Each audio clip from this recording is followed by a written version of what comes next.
পিছু ফিরে তাকিও না, আগামীকে ভয় পেও না। যদি তুমি অতীত কিংবা ভবিষ্যতে বাস করো, তবে তুমি এই মুহূর্ত যাপনে ব্যর্থ হবে। যেটা হয়নি সেটা নিয়ে দুঃখ করো না।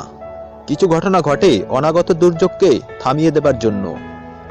তোমার জীবনে যেই আসুক না কেন, তার জন্য কৃতজ্ঞ হও, কারণ অন্তরাল থেকে খোদা প্রত্যেকেই তোমার জন্য পথ প্রদর্শক হিসেবে পাঠিয়েছেন। যদি লোকে তোমাকে ভুল বুঝে, তবে বিচলিত হইও না। তোমার কথা হয়তো তারা শোনে, কিন্তু তাদের মনে যা আসে তা সম্পূর্ণ তাদের মনোপ্রসূত চিন্তা। শোনো, নিজের মুখ বন্ধ করো আর নীরবে অবস্থান করো, ঠিক যেমন বন্ধ থাকে ঝিনুকের আবরণ। কারণ তোমার জিহ্বা হলো তোমার আত্মার দুশ্মন।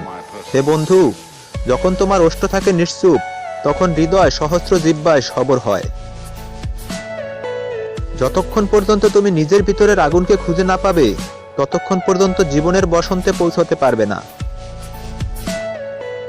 তোমার গুরু বা আধ্যাত্মিক জগতের শিক্ষক যদি ঘাসও হয়, তবুও তাকে মনে প্রাণে ভক্তি করো। সেই ভক্তির জোরেই তুমি মুক্তি পেয়ে যাবে নিশ্চয়ই।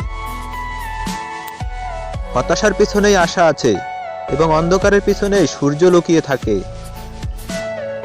ভালো লোকের পরিচয় হচ্ছে তারা সব সময় অঙ্গীকার রক্ষা করে। পক্ষান্তরে মন্দ লোকের অঙ্গীকার সবসময় অশান্তির কারণ হয়।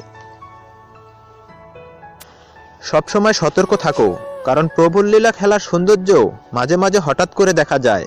এটা কোনো রকম সতর্কবাণী ছাড়াই স্বচ্ছ হৃদয়ে অবতরণ করে থাকে।